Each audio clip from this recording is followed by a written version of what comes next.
All right, y'all. So this is a really cool story, in my opinion, is cool, that I knew I had to bring to y'all as soon as I saw the headline, which is that there are now malls, right? That malls around the nation, which are either abandoned or look run down or are just not in good shape, that are being transformed into actual apartments. Like there are actual people that are living in these small apartments inside of these malls. And if you think about like the size of a store, of your typical store size within a mall, and typically you will have varying sizes of stores, think of those, but as apartments, right? Now, this is a semi-blind review. I haven't watched that much of this video, so I have many questions popping in my head as you tell me that people are living in a mall. First of all, being security. How does security work? Is there like security officers patrolling in the mall, like typical mall security? Being that you have people living in spaces where there's likely like windows where you can see into the unit. I'm very interested to see exactly how it's set up, and I'm even more interested to have a conversation with you guys in the comments below about, from an investor standpoint, how can we get into this? How can we potentially look at other kinds of structures, maybe an abandoned hospital or just different types of buildings? How can this apply to other structures, being that the nation is kind of in a housing deficit, especially an affordable housing deficit, right? We already have people turning shipping containers into homes, right? We already have 3D printed homes. This is another innovation of homes and real estate that we can potentially get into, as we're starting to see companies like Blackstone and other companies buying up, typical residential properties. This is another potential innovation that we can get into, and we need to be thinking about this, about how we can get into things like this, right? So I'm gonna go ahead and let the video play. I may not play the entire video because it's 9 minutes long, and typically I try to keep my reports to you guys around between 10 to 20 minutes, right? We don't want to get into a 30-45 minute video, but I'm gonna go ahead and let them rock out, and I want to have a conversation with you guys and see how we can really mine this out and how we can really profit off of this. So welcome to the teeny tiny shoebox apartment inside the arcade. There are lots of others in the building just like this. So mine is about 250 square feet. There's a walkway right in front of the facade because this used to be a shop front, and so people had to access all of the shops in the building. While malls across the U.S. are facing store closures and empty parking lots, some are finding a new life from an unlikely source. We are here at the Arcade Mall in Providence, Rhode Island, the oldest indoor shopping mall in the country. The Arcade had long been a center point in Providence's bustling... Pause real quick. Okay, now that I'm starting to see how this set up, I did see one comment of somebody saying this will be great for like senior living or like making it an old folks home. I absolutely agree. Seeing how, especially in this particular mall, the setup, this would be really great as a senior living option, or just for older people that don't drive. I don't think I could necessarily see a young person living in a living arrangement like this unless the pricing on these is right. If we can place these in a New York City, in a California, and keep the rent under $1,000, depending on how many units is in the malls, this could be a crazy opportunity. I really hope they get into the pricing information on this, but let's see. Downtown, but like other malls, it fell on hard times and was completely vacant. But rather than letting this historic building fall into ruin, developers came in and decided to build 48 micro-lofts here on the second floor and up here on the third floor. While top-tier malls continue to be in high demand, nearly 34 million square feet of U.S. mall space is vacant and off the market. I'm also Almost wondering what the 70% of utilities are Americans looking live like. within Are they an hour of a placing mall that has a high stoves vacancy and rate, microwaves low inside of consumer these units? traffic, But or is hopefully we'll get abandoned into altogether. At the same time, the country is facing a massive housing deficit of 4.5 million homes. 4.5 million homes. There's a housing people problem in a lot of building markets homes across the U.S., right? This is an opportunity to to find land and have a huge customer base to get people into the mall. Monday through Friday, this is really busy down here. It's definitely, people in the offices working, getting lunch or whatever, and my barber's downstairs. As of January 2022, at least 192 U.S. malls plan to add a housing component. The U.S. has about 1,100 regional and super regional malls, about 8. So again, like, this is something that we could potentially be looking into. Like, this is something that I'll be sharing with my circle. It's an idea where I'm pretty sure this video is just breaking down this one particular mall, the setup, and possibly the numbers in this one particular mall.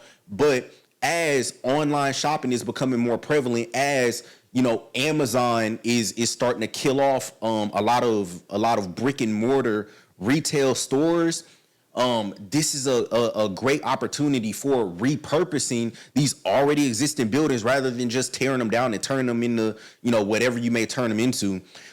This is a really great potential investing opportunity, depending on how it's set up and depending on how you need to get into the door, that we need to be looking into, that I believe we need to be looking into. I believe this can be something that will be great, especially if you can get in a position to purchase like an entire structure, to purchase an entire mall, can be absolutely amazing. 5% lower than 2015. So, can new housing developments help revive the classic American mall? And what's it like to live inside one? CNBC went to Providence, Rhode Island to find out. Now we getting into the meat and potatoes of this. I want to see what the inside of one of these units looks like.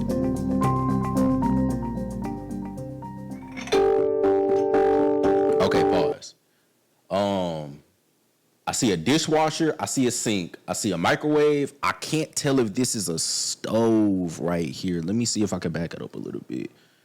Nah, that looks like a refrigerator right there. So it doesn't look like there's a stove in the unit, and it is pretty small. I ain't gonna lie to y'all. But like I said, I mean, if you think about the typical mall, there's varying, the stores vary in different size, right? So her particular unit could possibly just be a cheaper budget option of a unit that doesn't come with a stove. I think this is a microwave. I can't tell what this is. This might be like some kind of air fryer or something. But regardless, I'm sure they probably do have some more expensive units that do come with a stove, that come with like full utilities in it, and those will be priced a little bit higher. This could potentially be a great budget option, again, depending on the pricing information for a younger person just getting out in the world, depending on where exactly this is located, depending on, if they have stores, various restaurants within a close proximity to the mall. You could also buy something like a hot plate to put in here, right? You could treat it almost like a college dorm room. But let's see how exactly this is set up. And I really hope they get into the numbers in this video. Amy Hinion has been living on the top floor of a 3-story mall in Providence, Rhode Island for the past 2.5 years. What's it like to live at the mall? It's really great. It's cool to be part of such a historic building and knowing that every single one of these units used to be a shop of some kind. But living in a converted store does present some challenges. Here is my very tiny kitchen. It is very small, but it is workable. And one of the interesting things about the units in the building is that because of codes, you can't have any cooking devices with an open flame. There we go. Okay, so, but she did say in this specific building, that makes it a little tougher. That makes it really like a college dorm room, like I just said. You can't have an open flame. I actually work at the university that I graduated from in the housing department, and yeah, like that's very, very typical.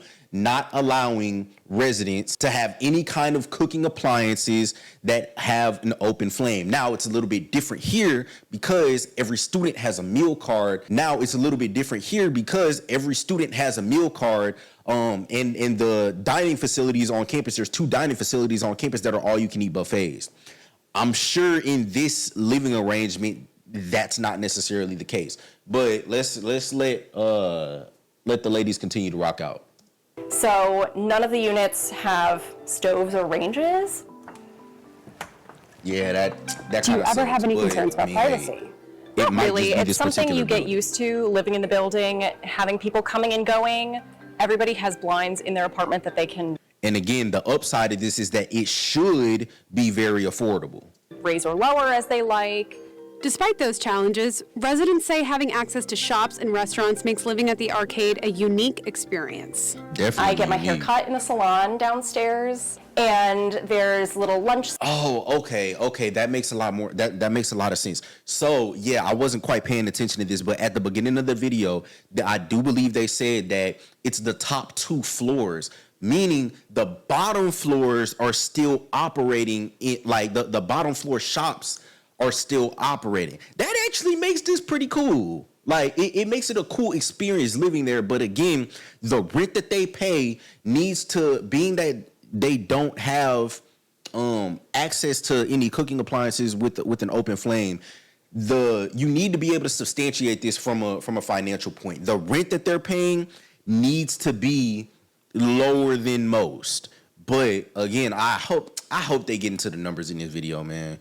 Spots, so you don't even have to leave the building. There's a bookstore downstairs, and they'll do author talks in the private lounge area. That's really Avoiding cool. New England's sometimes That actually lends a lot to what I was saying about somebody saying that this would be really good for like a senior living arrangement.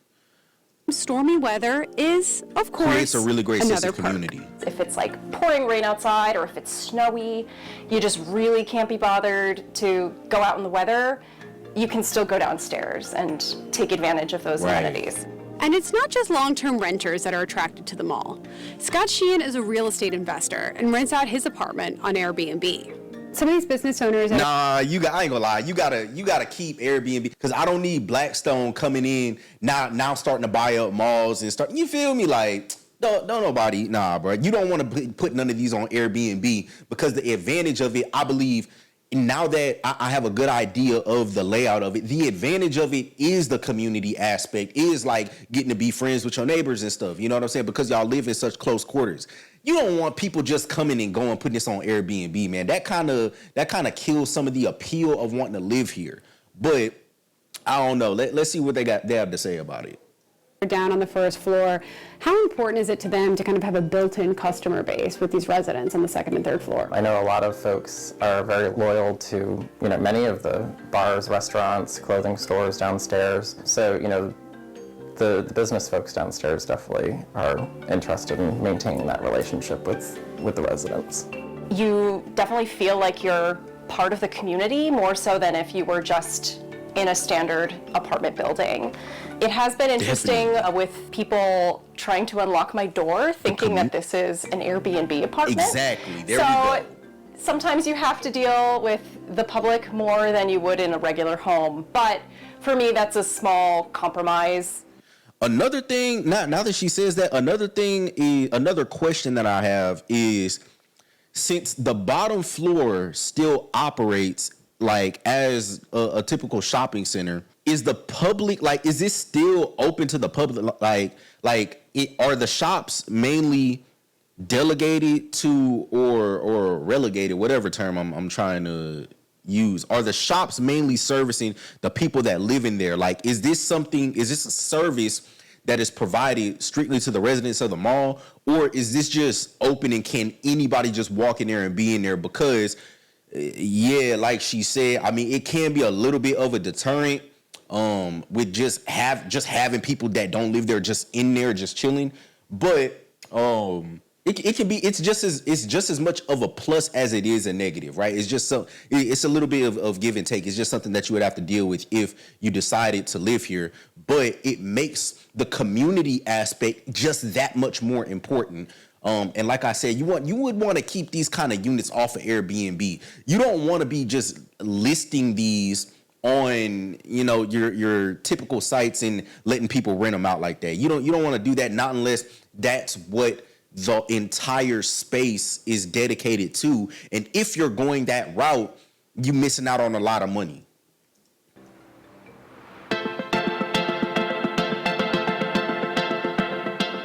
When a mall dies, communities lose more than just a shopping destination.